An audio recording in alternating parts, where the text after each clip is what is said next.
wish to make it softer, we will tune it to a whistle. Broad Street Cyberbullies in the house. This is the Extreme Retro Review for ECW, August 5th, 1995. This is Wrestlepalooza, 1995, not to be confused with WrestleMania. This is Extreme Retro Review number 142. Oh, yeah.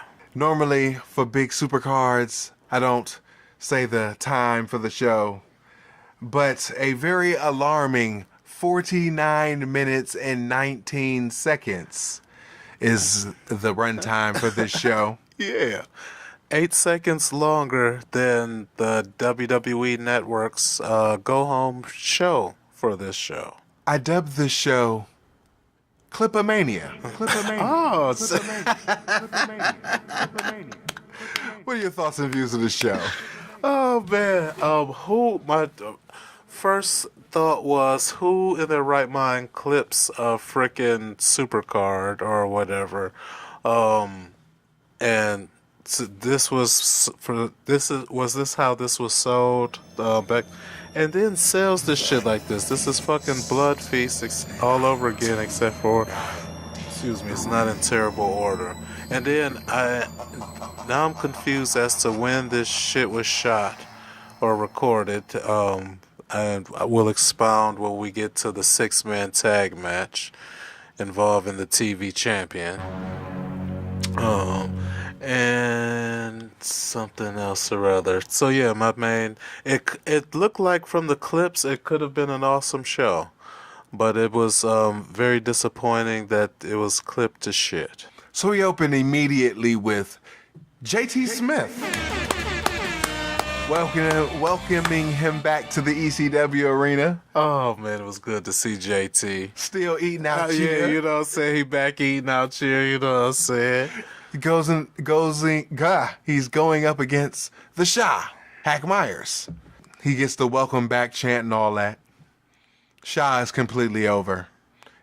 It's the always intriguing babyface versus babyface in the opener card match that nobody wants. Nobody wants. No one was clamoring for this. There were vicious collar and elbow tie-ups that go nowhere. Shout out to HM DeFore. Nothing? Moving on.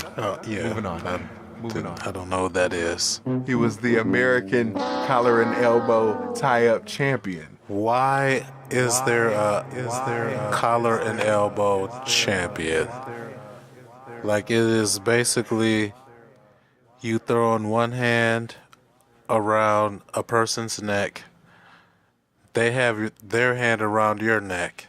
You have your other hand on the crease of their arm that is around your neck, and you do the same thing on their arm. And then, ta-da. All right. How does one win a collar and elbow contest? Maybe we should start there. Moving on. JT starts healing it up for the fans, and they respond by yelling shit after every move. He fucked up the tope. Let's just talk about it, okay? Oh, man. Shah's on the outside, and he runs and jumps, and his knee pads catch the top rope. Yeah. And he face plants into the concrete. Oh, yeah. That is the exact moment where JT Smith becomes a complete goof for the rest of his career. Oh, man, poor bastard. Yeah, because he looked like he was about to turn heel and shit. And, shit. Spoiler alert. But yeah, so it looked like he about to turn heel, and then he goes Shockmaster on the tope and shit. And then gets the big ass fucking onion-sized speed knot on the side of his head and shit. Looking like the Elephant Man and shit. I felt bad for him. He gets the "you fucked up" chant.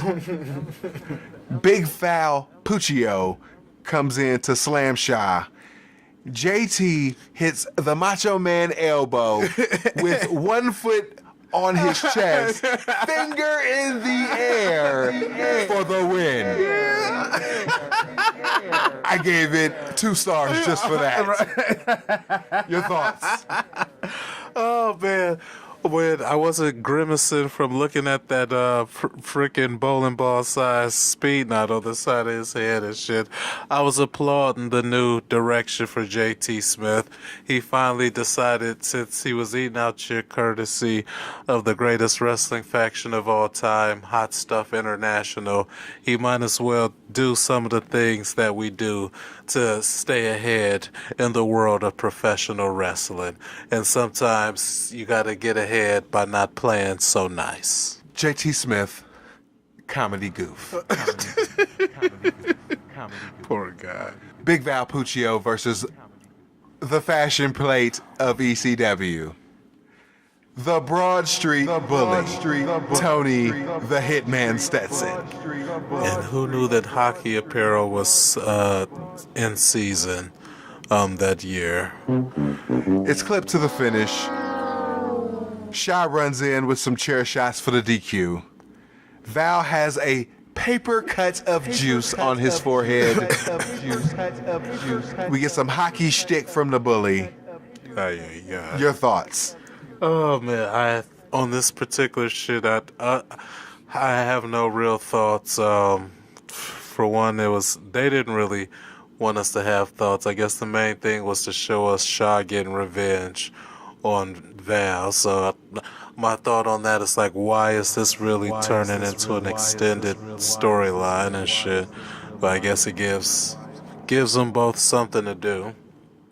But he would have been better off starting a feud with JT Smith than continuing this feud with Puccio. But whatever. So anyway, I guess the low carders need something to do.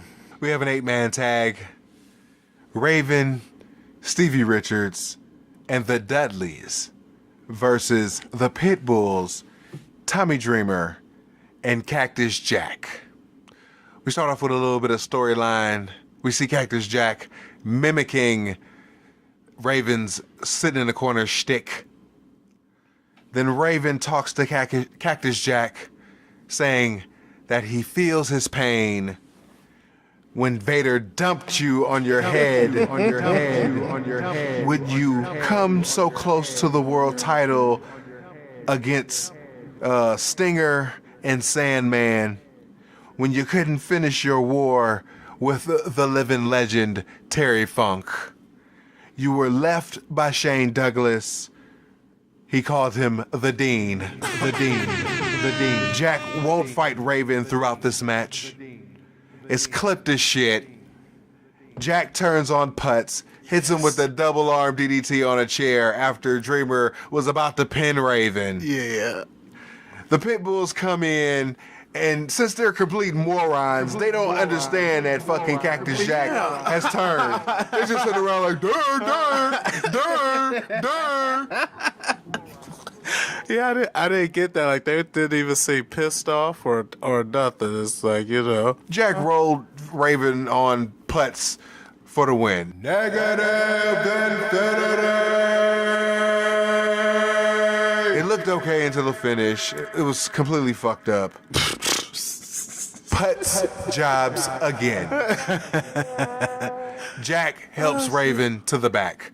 Your thoughts? Oh man, intriguing. I'm hoping that they'll expound on to what has caused Cactus Jack to make this turn and join Raven's nest.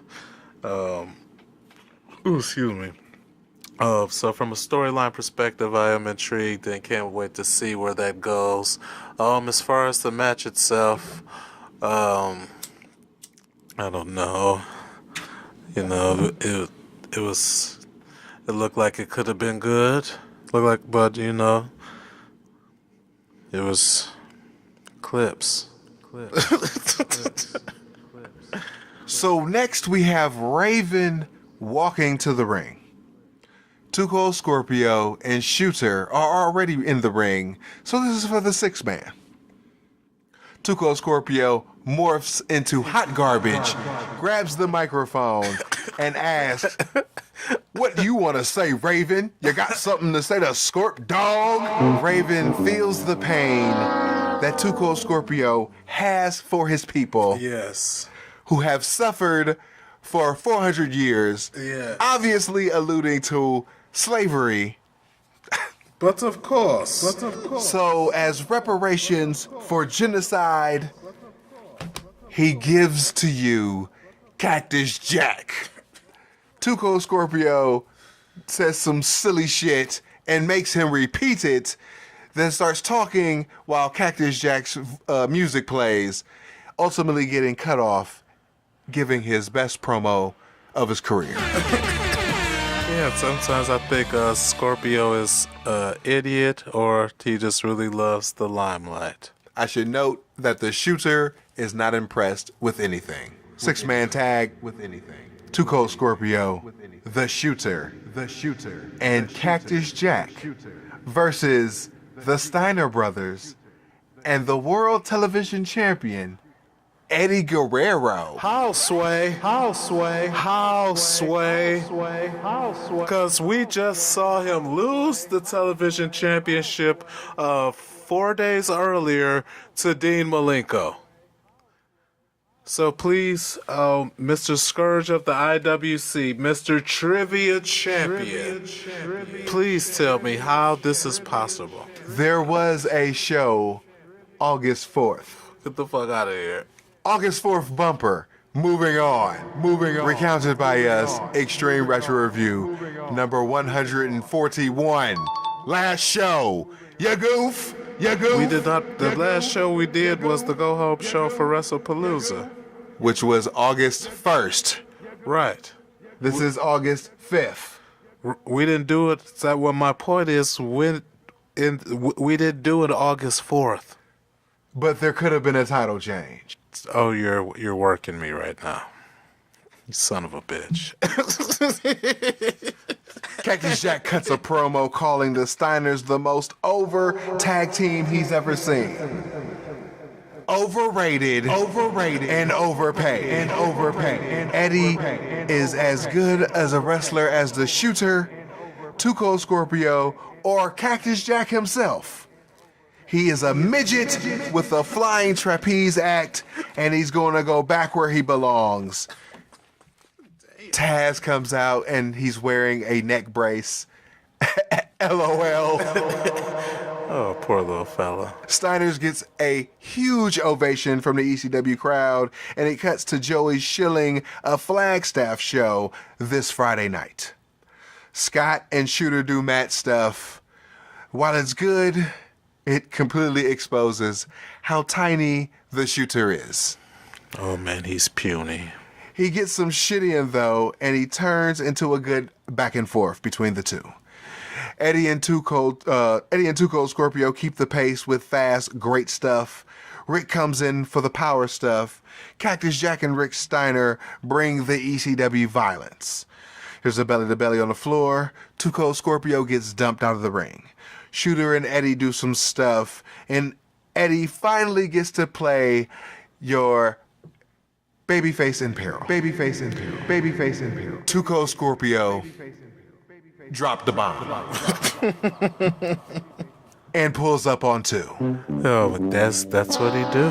He redeemed himself with a swank powerbomb with Sidney Dean-esque theatrics.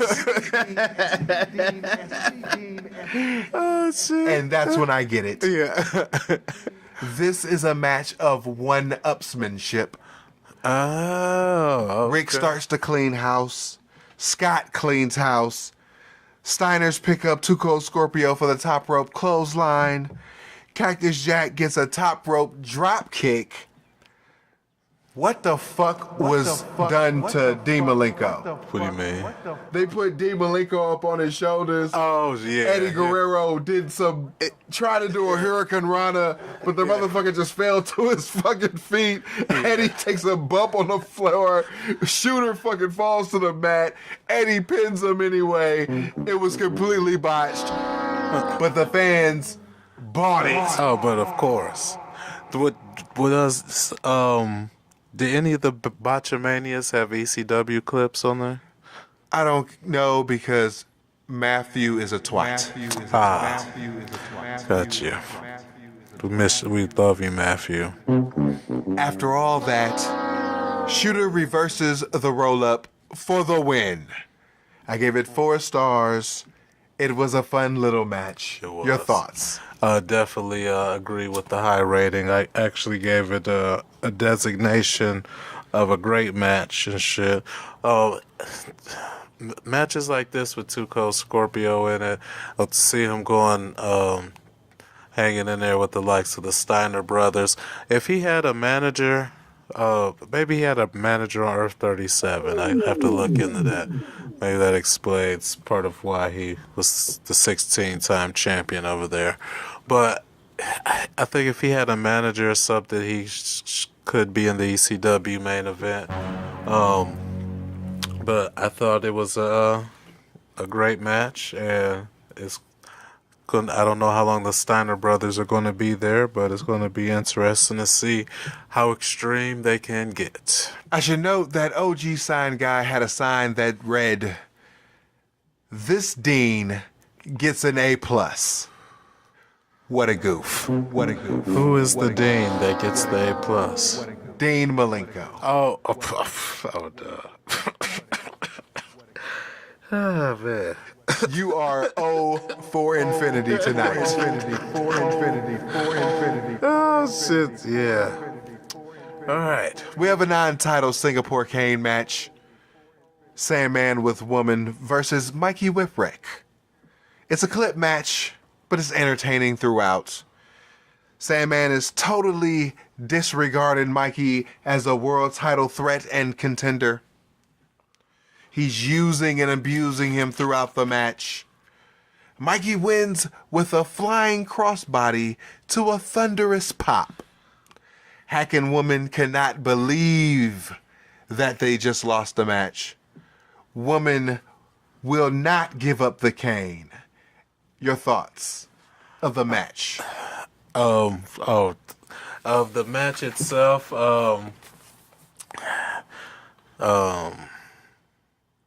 it was nice to see Mikey win. Even though, albeit a non-title match, he got a little bit momentum back, solidifying his main event elevation, as it would appear from the Go Home show, to title matches against the world title, the world champion in the same night. So, nice to see him get a non-title win. And yeah, he had a good match against Sandman. It looked like he made him pay for Sandman taking him lightly. Woman won't give up the cane, so Mullinope demands that Sandman get these 10 lashes or he will be stripped of the world title. Woman immediately gives Mikey the cane. Sandman pleads with Woman not to take the 10 shots, but she's like, nope, it's just 10 shots. I fucked Shane. You can take these 10 shots. He pleads with Mikey not to take the 10 shots. LOL. He gets the first shot, and like a fucking G, he takes off his shirt. Shout out to Terry Funk. He gets like 4 more shots in, but Woman stops Mikey. He turns and gives Woman a big, fat, juicy, wet kiss. Shout out to Freddie Gilbert. So in retaliation, Sandman beats Mikey Whipwreck to obliterate. Oh yeah, he beat the shit out of Mikey. And he's not leaving the ring until he hits somebody 10 times. 10 times. The Public Enemy come out. White people being offbeat is forever LOL. I'm telling you. Oh shit. They got their hands in the air like they just don't care. Johnny Grunge grabs the mic and he's like, "Hey champ, I ain't trying to be rude, but it's Mac Daddy violence time. So you've had your match. Get on out the ring." Sandman is smoking his squally, and he ain't moving. Rocco is torn because this is Philly click shit. Philly click shit. And Teddy and Hack are really friends. Oh shit. So Johnny Grunge is like, "Look, man, I'm not trying to be rude, but get your filthy, skanky hoe out the fucking ring before we beat your ass." They try to get Hack out the ring. Sandman smacks Johnny Grunge with the cane. Yeah. Rocco, being, for his fucking partner, he hits fucking Sandman and gets him out the ring. And it clips immediately to the stretcher match between the Gangstaz and the Public Enemy. It's like 3 minutes left on this show. New Jack gets put through a table by Johnny Grunge, and he gets stretchered out. Mustafa pepper sprays Johnny Grunge, so it's Rocco versus Mustafa, and they going they squaring up and shit. Rocco hits the capital crime. He goes for the chair, and he tries to put it on the top rope for the super duper jump or whatever. But Sandman comes back to the ring to beat him to obliterate. Yes, son. Gangstaz for the win. Dud, HW thoughts. Shoot, Rocco thought shit was sweet. Well, attacking the Sandman wasn't having that shit. Yeah, because I thought the same thing. Like I was keeping the I looked at the time thing, and I think they shit started like at 46 minute mark and shit. So I'm like, oh man, like who thought clipping this like a motherfucking overzealous dog groomer or something would be a good idea for a motherfucking supercar. But it looked like another match that I probably would have wanted to see, just to see how violent they got it with each other, how much they whooped each other's ass. But alas, I was deprived. So I mean, how do you rate something like that? It's like a highlight reel. Sandman continues the beat down until Mikey does the save. He gets the rest of his cane shots in. Finito. Overall, even though it was clipped, I still enjoyed this show. It just felt like a heavily dense hardcore TV episode. Yeah, that's fair. Thumbs up. The post show, I got August 13th, 1995. You flunkies on the network are going to have a different date. We'll see who's right on next edition of the Extreme Retro Review. Until then, life is a work. Make sure you get paid for it. We out. Peace. Peace. Clip-A-Mania. Clip-A-Mania. Clip-A-Mania. Clip-A-Mania.